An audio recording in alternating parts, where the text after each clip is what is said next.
ဒီနေ့ချက်ပြမှာတော့အိမ်ရှင်မများအတွက်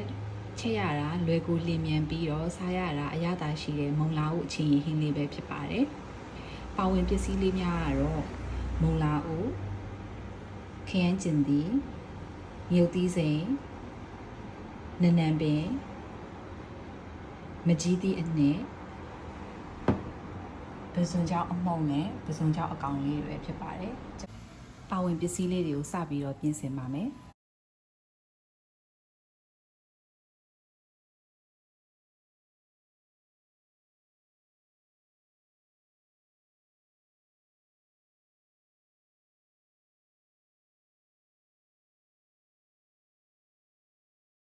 ပြီးရင်မုံလာဥလေးတွေကို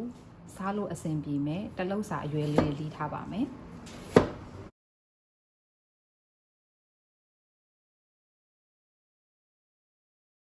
ပြီးရင်မုံလာဥအယိုးလေးတွေကိုလည်းလက်တဆစ်အရွယ်လေးတွေလှီးပြီးတော့ထည့်ပါမယ်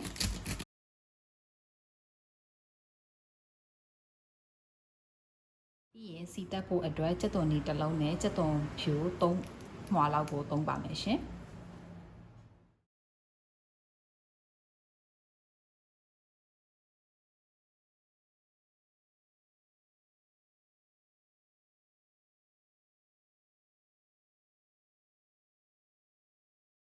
ရိုးတွေကိုစီရင်ထည့်ပါမယ်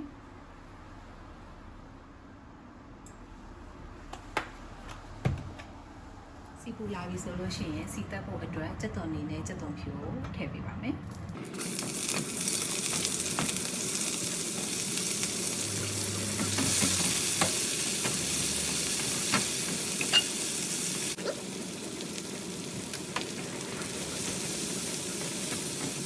ကြက်သွန်လေးတွေနွားလာပြီဆိုလို့ရှိရင်အကြောင်းတဲ့မှုန့်လေးထည့်ပေးပါမယ်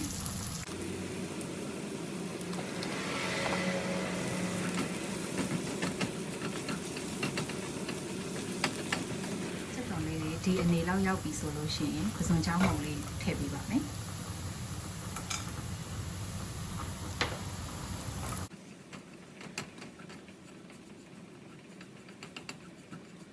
လှီးထားတဲ့မုံလာဦးထည့်ပါမယ်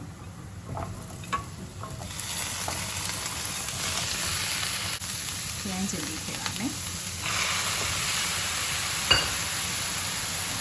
မြုပ်ပြီးထည့်ပါမယ်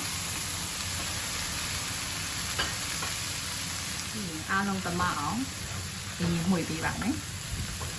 အဓိကကတော့စီလေးနဲ့အရင်ကြော်ပေးရဆိုတဲ့သဘောပါ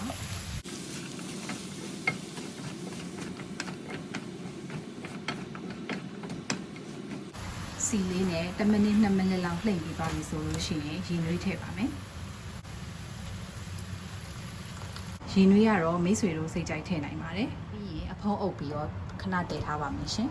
ပွက်ဆူလာပြီဆိုလို့ရှိရင်အရသာအတွက်မကြီးရထည့်ပါမယ်ငံပြာရည်ထည့်ပါမယ်ငံပြာရည်ကိုဒီလိုဆွန်းနဲ့2ဆွန်းလောက်ထည့်ပါမယ်ရှင်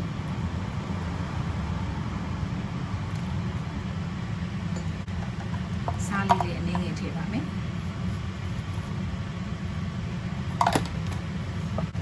ပြီးရင်မုံလာဦးအယိုးလေးနဲ့အရွက်ကလေးနဲ့ထည့်ပါမယ်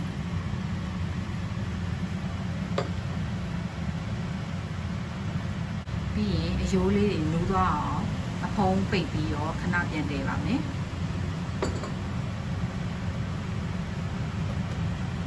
ပွက်ဆူလာပြီဆိုလို့ရှိရင်အရသာအပေါ့အငံမြည်ပြီးတော့မိစိတ်ကြိုက်အရသာရပြီဆိုရင်ပုံမှာနနံပင်လေးပုတ်ပြီးတော့အိုးချနိုင်ပါပြီရှင်